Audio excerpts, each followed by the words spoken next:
Selamat datang saudara-saudari.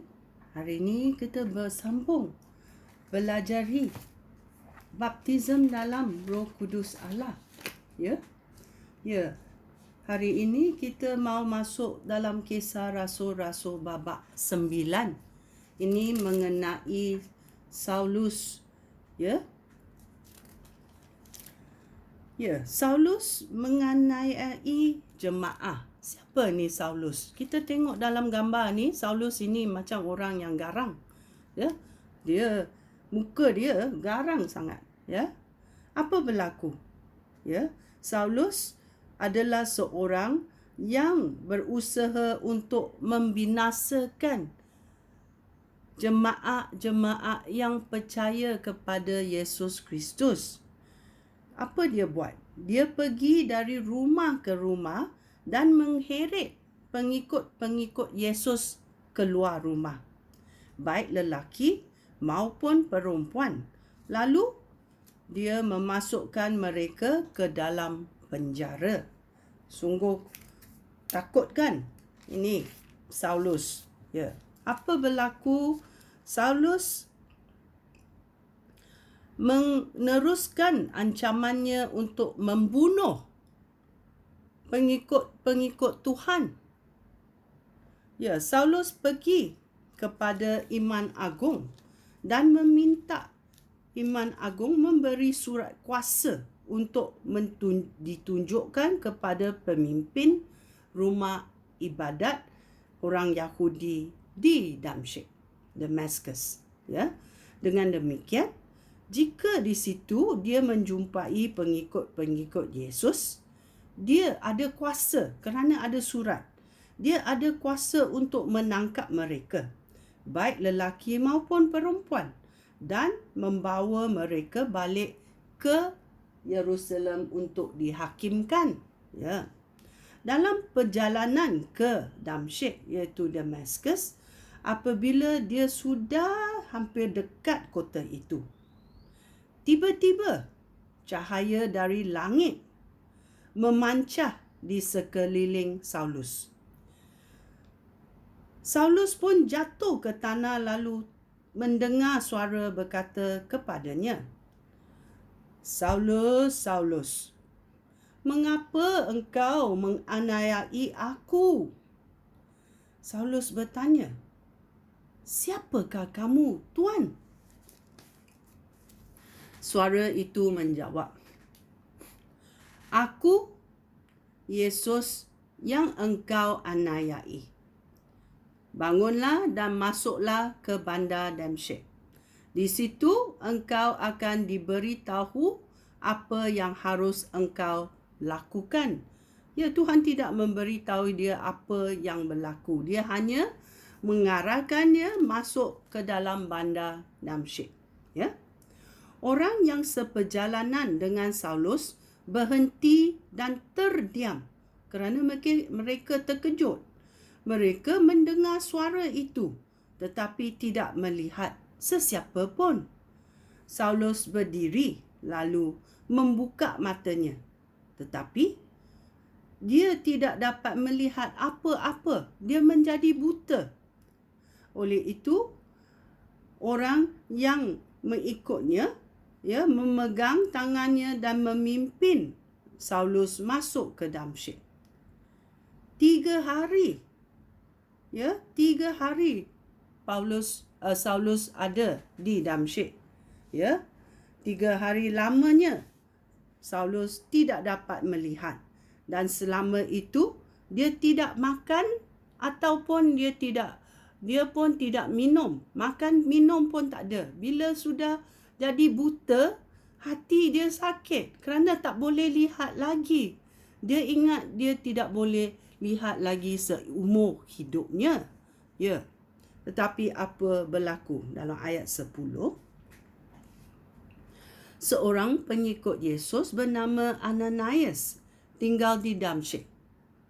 Dalam penglihatan, dia melihat Tuhan berkata kepadanya, "Ananias." Bila kita hubung rapat dengan Tuhan, kita tahu suara Tuhan. Apa Ananias menjawab? "Ya Tuhan," jawab Ananias. Tuhan berkata kepadanya, "Bersiap-siaplah dan pergi ke rumah Yudas di jalan lurus. Bertanyalah tentang seorang bernama Saulus dari kota Tarsus. Dia sedang berdoa." Ya. Walaupun Saulus tidak makan minum dan dia menjadi buta, dia tetap berdoa, ya. Dan dalam penglihatan, ya, walaupun dia buta, dia boleh ada penglihatan, ya. Dia melihat seorang lelaki bernama Ananias datang meletakkan tangan padanya supaya dia boleh melihat semula. Ini adalah berita yang sungguh baik bagi Saulus, kan? Ya.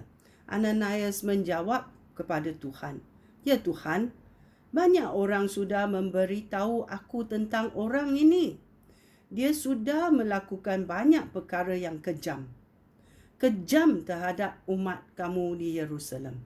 Sekarang dia datang ke Damsyik dengan kuasa daripada ketua-ketua imam untuk menangkap semua yang menyembah Engkau, ya Tuhan." Tetapi Tuhan berkata kepada Ananias, "Pergilah, kerana aku sudah memilih Saulus untuk mengabdikan diri kepada aku." Ya. Tuhan sudah menyediakan rancangannya untuk Saulus, ya.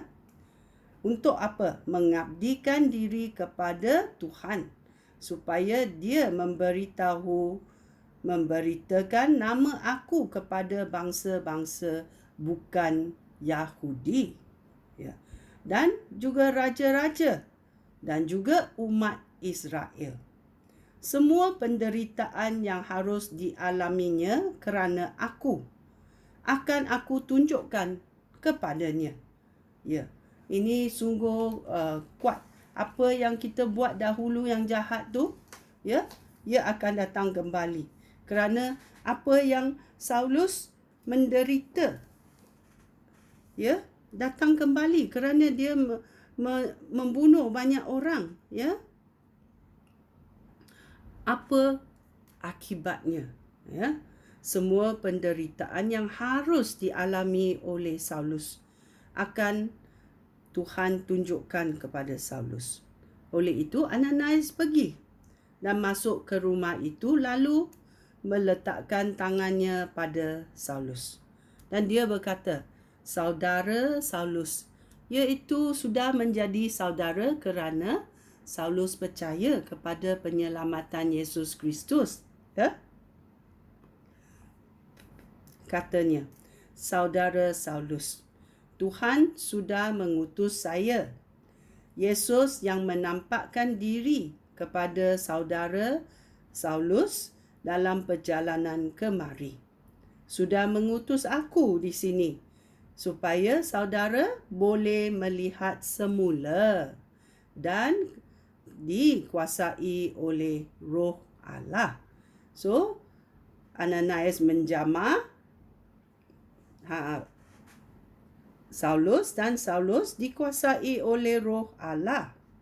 Pada saat itu juga, tiba-tiba pada saat itu juga, sesuatu seperti sisik ikan jatuh daripada mata Saulus dan dia dapat melihat semula. Lalu dia bangkit dan dibaptis. Setelah itu dia makan. Pulihlah tenaga dan kekuatannya. Ya. So, bila kita tengok gambar ini semula, dia sudah tukar.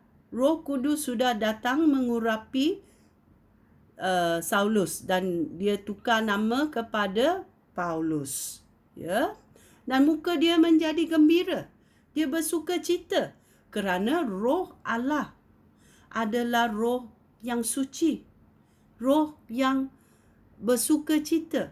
Itulah kita boleh lihat muka seseorang yang ada urapan Roh Allah. Muka mereka bukan yang marah-marah. Muka mereka beramah. Ada kesejahteraannya. Ya. Ya. Kita mahu juga menghurai bahawa Ya. Bahawa Roh Allah, iaitu Roh Kudus Allah, dipenuhi oleh Saulus. Saulus ada dipenuhi dengan Roh Kudus Allah, ya, kerana dia boleh lihat, ya, dia dibaptis dengan api. Okey, dan apa dia kata dalam 1 Korintius bab 14 ayat 18, dia berkata, aku Paulus bersyukur kepada Allah kerana aku lebih sering bercakap dalam pelbagai bahasa yang ajaib. Bukan satu sahaja. Paulus boleh bertutur dalam bahasa-bahasa ajaib yang berlainan, ya, daripada semua kamu, dia berkata, kan, ya. Aku bersyukur kepada Allah kerana aku lebih sering bercakap dalam pelbagai bahasa yang ajaib daripada semua kamu. Ya, kita belajar daripada Paulus supaya kita juga bertutur dalam bahasa roh setiap hari, ya. Ya.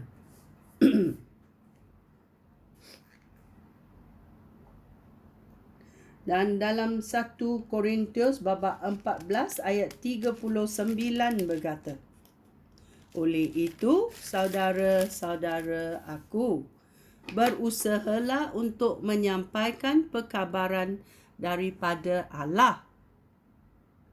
Ya, kerana jangan larang orang bercakap dalam bahasa-bahasa yang ajaib. Semuanya harus dilakukan dengan baik dan teratur. Ya. Ya, kita mesti selalu melihat muka kita. Adakah kita dalam kemarahan atau kita ada dijamah oleh Roh Kudus menjadi peramah, menjadi sejahtera. Kita lihat dalam cermin, okey, selalu. Ya, hati kita mesti tulus. Okey?